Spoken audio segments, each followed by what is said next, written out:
பாவத்தை பண்ணுவான். எப்படி கத்துப்பான் வாழ்க்கையை பத்தி? நீங்க சொல்லி கொடுத்தீங்களா? பாவ புண்ணியத்தை பத்தி, வாழ்க்கையை பத்தி சொல்லி கொடுத்தீங்களா? நீங்க என்ன சொல்லி, வேற யார் சொல்லி கொடுப்பாங்க? புருஷன் சொல்லி கொடுக்க முடியுமா? பொண்டாட்டி சொல்லி கொடுக்க முடியுமா? யார் சொல்லி கொடுக்க முடியும்? திருக்குறளை மேற்கோள் காட்டி, திருவருட்பாவை மேற்கோள் காட்டி. சரி பேசுங்க, மைக் கொடுங்க அவருக்கு, மைக் கொடுங்க, மைக் கொடுங்க, கொடுங்க கொடுங்க கொடுங்க, மைக் கொடுங்க. நல்லா போகுது, இன்ட்ரெஸ்டிங்கா போகுது, மைக் கொடுங்க. பேசுவோம் பேசுவோம் பேசுவோம், அருமையா பேசுவோம். அதை எப்படி விட முடியும்? பாவ புண்ணியத்தை பத்தி பேசுறோம், வேற எதை பத்தி பேசுறது? ஆன்மீகத்தை போதிக்காம என்ன போதி? ஆன்மீகம் என்பது என்ன?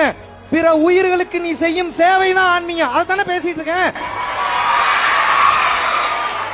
ஆசிரியர்கள்னா என்ன வேணாலும் பேசலாமா? See, there is a limit how to speak.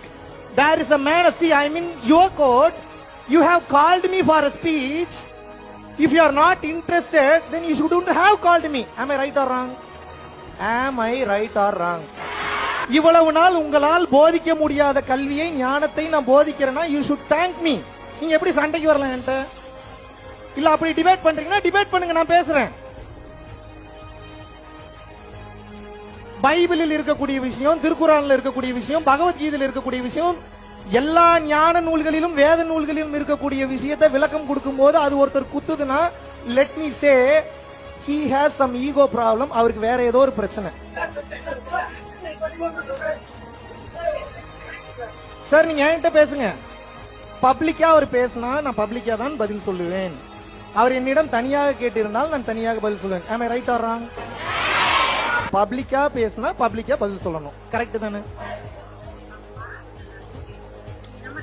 இல்லங்க, அவர் மாற்றுத்திறனாளி, நான் மதிக்கிறேன், நான் ரெஸ்பெக்ட் பண்றேன். But there is a way how to speak.